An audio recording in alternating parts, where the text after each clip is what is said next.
Hello friends, welcome back to my channel. I hope आप सभी की ट्रेडिंग बहुत बढ़िया चल रही होगी और जो बिगिनर है वो अच्छे से लर्न कर रहे होंगे। आज हम ये डिस्कस करने वाले हैं कि एक ट्रेडिंग के लिए, एक ट्रेडर के लिए साइकोलॉजी ज़्यादा इंपॉर्टेंट रहती है या उसके नॉलेज ज़्यादा इंपॉर्टेंट रहता है। एज़ पर माई एक्सपेक्ट कि एक ट्रेडर के लिए नॉलेज ज़्यादा इंपॉर्टेंट नहीं है। अगर वो इंट्राडे ट्रेडर है तो उसके लिए ज़्यादा नॉलेज की ज़रूरत नहीं पड़ती। अगर हाँ, ये चीज़ें बदल जाती है अगर आप लॉन्ग टर्म के लिए सोच रहे हो। अगर आप एक इन्वेस्टर हो तो आपको नॉलेज डेफिनेटली चाहिए ही, लेकिन इंट्राडे ट्रेडर के लिए बस वो वन डे का ही वो वन डे में ही ट्रेडिंग करता है और वो वन डे में ही क्लोज कर देता है अपने ट्रेड, इसलिए उसको ज़्यादा नॉलेज की ज़रूरत नहीं पड़ती। हाँ, लेकिन इंट्राडे ट्रेडर के लिए सबसे ज़्यादा इंपॉर्टेंट है पेशेंस और उसकी साइकोलॉजी। साइकोलॉजी क्यों इम्पोर्टेंट है? क्योंकि इंट्राडे ट्रेडिंग में हमें क्या करना पड़ता है कि लेवल्स का वेट करना पड़ता है। अगर आप यहाँ देखोगे, यहाँ पे एक डब्ल्यू पैटर्न बना हुआ है, तो इंट्राडे ट्रेडिंग में हम एक डब्ल्यू पैटर्न बनते ही हम यहाँ पे एंट्री नहीं करने वाले। इंट्राडे ट्रेडर क्या करना है, डब्ल्यू पैटर्न बनने के बाद में इसका ब्रेकआउट होकर जब रिट्रेस करता है तो इस लेवल तक आने का वेट करना पड़ता है। अब यहाँ पर आप देख सकते हो कि डब्ल्यू पैटर्न बना, तो डब्ल्यू पैटर्न बनने के इमीडिएटली आप यहाँ पे एंट्री नहीं करोगे। यहाँ पे आप देख सकते हो नीचे रिजेक्शन आ रहा है, ठीक है, लेकिन एक्चुअली यहाँ पे बहुत ही बढ़िया परफेक्ट डब्ल्यू पैटर्न बना हुआ है। और आप यहाँ पे सिर्फ लेवल मार्क कर दो ए वाला कि यह ब्रेकआउट, और इसके बाद में जब रिटेस्ट हुआ, रिटेस्ट होने के बाद में ग्रीन कैंडल बनती है, हम यहाँ पे एंट्री करेंगे और हमारा टारगेट ये जो डब्ल्यू है इतना ही हमारा टारगेट यहाँ तक का रहेगा। और यहाँ पे देख सकते हो यहाँ पे रेजिस्टेंस भी है। तो यही साइकोलॉजी रहती है। और जैसे ये ग्रीन कैंडल बने, यहाँ पे एंट्री करनी है छोटे स्टॉप लॉस के साथ। ये सेटअप मिला हमें, ये सेटअप के लिए इंतज़ार करना पड़ता है, इसलिए इंट्राडे ट्रेडर के लिए साइकोलॉजी बहुत ज़्यादा इंपॉर्टेंट रहती है। अब अगर हम इन्वेस्टर की बात करें, इन्वेस्टर 15 मिनट 20 मिनट का उसका कुछ भी संबंध नहीं रहता। वो सीधे सीधे एंट्री के लिए या फिर उसका जो एनालिसिस रहता है उसके लिए वो one day time frame use करेगा, या फिर वन डे टाइम फ्रेम को यूज़ करेगा। वो मंथली कैंडल में जाए, क्योंकि उसे वो जो एक इन्वेस्टर जब मार्केट में आता है तो वो उसका माइंडसेट क्या रहता है कि आने वाले एक 10 साल तक, 5 साल 10 साल के लिए मैं इन्वेस्ट कर रहा हूँ।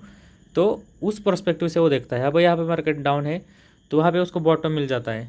अगर उसको कहीं पे बॉटम मिल जाता है तो वो वहाँ पे एंट्री करेगा, यहाँ पे एंट्री करेगा। इसके नीचे उसका स्टॉप लॉस और एक मेन बात, जब इन्वेस्टर आता है तो उसका स्टॉप लॉस बड़ा रहता है और वहाँ पे एंट्री करेगा और वो 5-6 साल के लिए वेट करेगा। हाँ, लेकिन इन्वेस्टर का कैसा रहता है, वो 5-6 साल के लिए उन्हें इन्वेस्ट किया, इसका मतलब ये नहीं कि वो मार्केट में एंटर कर देगा और छोड़ ही देगा। उसे भी टाइम टू टाइम देखना पड़ता है, कंपनी में के पीछे क्या चला है, कंपनी कैसा परफॉर्म कर रही है, उन सब बातों पे ध्यान रखना पड़ता है। लेकिन एक इंट्राडे ट्रेडर के लिए इन सब बातों का कोई मतलब नहीं रहता, क्योंकि वो सिर्फ वन डे का मोमेंट कैप्चर करता है। वो अगर नीचे मार्केट गिर रही है तो भी उसे प्रॉफिट हो जाता है, अगर मार्केट ऊपर जा रही है फिर भी उसे प्रॉफिट होता है। वो दोनों साइड से प्रॉफिट कमाता है। तो यही इंपॉर्टेंट रहता है कि इंट्राडे ट्रेडर के लिए कि उसकी साइकोलॉजी और उसको पेशेंस ज़्यादा लगता है, पेशेंस ज़्यादा इंपॉर्टेंट है उसके लिए।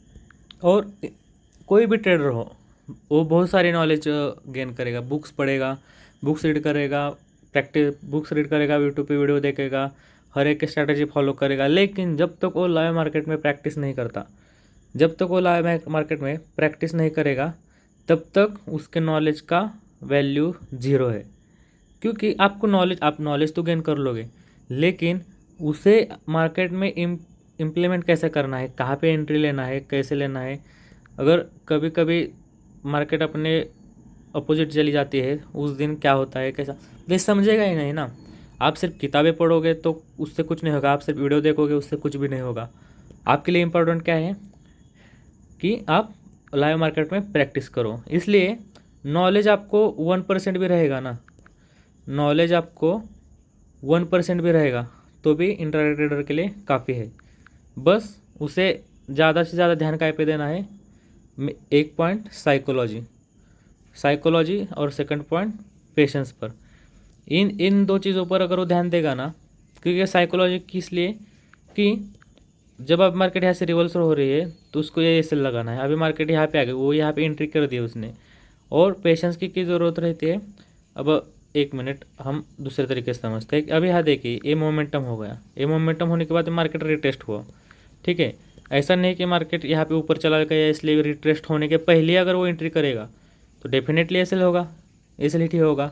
लेकिन पेशेंस की इंपॉर्टेंट क्या रहती है, एक मोमेंटम हुआ, मोमेंटम के बाद में और रुका, एक रिट्रेसमेंट के लिए रुका, और रिट्रेसमेंट के जब मार्केट वापस से ऊपर जाने लगी तो उसने एक छोटा सा अपना स्विंग का एसएल लगाकर एंट्री कर ली। अब उसका टारगेट क्या रहेगा, ये जो पहला मोमेंटम है उतना ही यहाँ पे टारगेट, यहाँ तक का टारगेट रहेगा। अब ये टारगेट तक आने के लिए मार्केट यहाँ से सीधे नहीं जाएगी, मार्केट इस टारगेट के लिए आने के तक यहाँ ऊपर चली जाएगी, फिर थोड़ा नीचे आएगी, फिर ऊपर चली जाएगी, यहाँ से और नीचे आएगी। तो यहाँ पे पेशेंस चेक करेगी। इसलिए जब भी आप मार्केट में एंट्री करते हो तो आपको सिर्फ दो ध्यान में रखना है, दो चीज़ें ध्यान में रखनी है। जो भी सोचना है एंट्री के पहले सोचो, लेना है नहीं लेना। एक बार अगर आपने एंट्री कर ली, अगर एक बार आपने एंट्री कर ली, उसके बाद सिर्फ दो ही चीज़ें सोचनी है, एक तो ये सेल होगा या फिर टारगेट होगा। तो इसके बाद में जब तक टारगेट नहीं आता तब तक आपको वेट करना है। चाहे तो आप एसएल ट्रेल कर लो, लेकिन ऐसा भी नहीं कि आपको एसएल ट्रेल कर रहे हो तो कैसे भी ट्रेल करना है। एसएल ट्रेल करना है लेकिन अच्छे से। इसलिए पेशेंस बहुत इंपॉर्टेंट रहते हैं। और साइकोलॉजी पेशेंस का, और साइकोलॉजी कैसे, क्या अपनी साइकोलॉजी क्या है कि मैं ऊपर चली गई मार्केट, फिर मैं वापस रिट्रेस होने के लिए रुक जाऊंगा, रुकने के बाद जब मार्केट वापस से एक ऊपर मूवमेंट्स करना शुरू कर देगी तब मैं एंट्री करूंगा। तो इसका ये साइकोलॉजी हो गई आपकी। आप अगर आपका टारगेट आता है तो आप ज़्यादा ग्रीडी ना करते, ज़्यादा लालच ना करते हुए आप अपना टारगेट आते ही एग्जिट कर दो। अगर इसके ऊपर कितनी भी चली जाए आपको उससे कोई लेना देना नहीं। जितना आपको लेना था उतना आपने ले लिया, इतना था इतना ऊपर चली गई, यहाँ से आपका टारगेट इतना है। जब मार्केट यहाँ पे आ गई तो यहाँ आपने अपना प्रॉफिट बुक कर लिया। तो ये यहाँ पे हो गई आपकी साइकोलॉजी की, आपका माइंडसेट यहाँ पे क्लियर हो गया कि जितना मेरा है मार्केट में उतना मैंने ले लिया। बाद में उसके बाद में मार्केट किधर भी जाए उसके बाद में आपको क्या करना है, अपना ट्रेडिंग बंद कर देना है टोटल। तो ये रहते हैं साइकोलॉजी। इसलिए इंट्राडे ट्रेडर के लिए साइकोलॉजी बहुत इंपॉर्टेंट रहती है। बहुत बिगिनर्स क्या करते हैं कि सुबह में ठीक है उन्होंने पेशेंस के साथ पेशेंस भी रखे, पेशेंस के साथ में मार्केट रिटेस्ट की, उन्होंने एंट्री भी की, एंट्री करने के बाद में उनका टारगेट भी आ गया, लेकिन और ज़्यादा लालच में आ जाते हैं। फिर उनको समझो एक 10,000 प्रॉफिट हो रहा होगा तो वो धीरे धीरे क्या करते हैं, जब तक ये प्रॉफिट जाएगा नहीं, उनको 10,000 प्रॉफिट आ गया तो धीरे धीरे वो अगर नीचे चला जाता है, नीचे चला जाएगा तो जब तक वो अपना ट्रेड, जो प्रॉफिट वाला ट्रेड जब तक निगेटिव में क्लोज नहीं करते तब तक उन्हें सेटिस्फेक्शन ही नहीं होता। इसलिए साइकोलॉजी बहुत इंपॉर्टेंट है। बस अपना जो टारगेट है वो टारगेट ले लो और मार्केट से बाहर निकलो और सिस्टम को क्लोज कर दो। तो इसलिए अब ये चीज़ ध्यान में रखो, जो इन्वेस्टर रहता है, इन्वेस्टर के लिए क्या इंपॉर्टेंट है, एक इन्वेस्टर के लिए कंपनी के फंडामेंटल्स देखना ज़रूरी है, उसका जो ग्रोथ है, उसका प्लान क्या है कंपनी का वो देखना ज़रूरी है, मंथली उसके रिजल्ट्स कैसे है वो देखना ज़रूरी है, उन पर डेट है क्या, वो सब मतलब फंडामेंटल्स पूरे देखना ज़रूरी है एक इन्वेस्टर के लिए। लेकिन एक इंट्राडे ट्रेडर के लिए ज़्यादा डिप में जाने की ज़रूरत नहीं रहती। अगर वो सिर्फ प्राइस एक्शन पे भी काम करेगा तो भी उसका काम बन जाएगा। अगर उसको ज़्यादा ये करने की नहीं ज़रूरत पड़ती, ज़्यादा डीप स्टडी करने की ज़रूरत नहीं पड़ती एक इंट्राडे ट्रेडर के लिए। इसलिए हमेशा बस इंट्राडे जो भी इंट्राडे ट्रेडिंग करते हैं ना, उनको बस मैं इतना ही कहूँगा कि बस अपनी साइकोलॉजी पे और पेशेंस पे, बस इतना ही, ज़्यादा नॉलेज लेने की ज़रूरत नहीं। थोड़ा हाँ नॉलेज लेना ज़रूरत नहीं, ऐसा नहीं कि आप कुछ भी नॉलेज मत लो, ऐसा मैं नहीं कह रहा। थोड़ा नॉलेज रहना चाहिए कि कब एंट्री करनी चाहिए, कब एंट्री नहीं करनी चाहिए।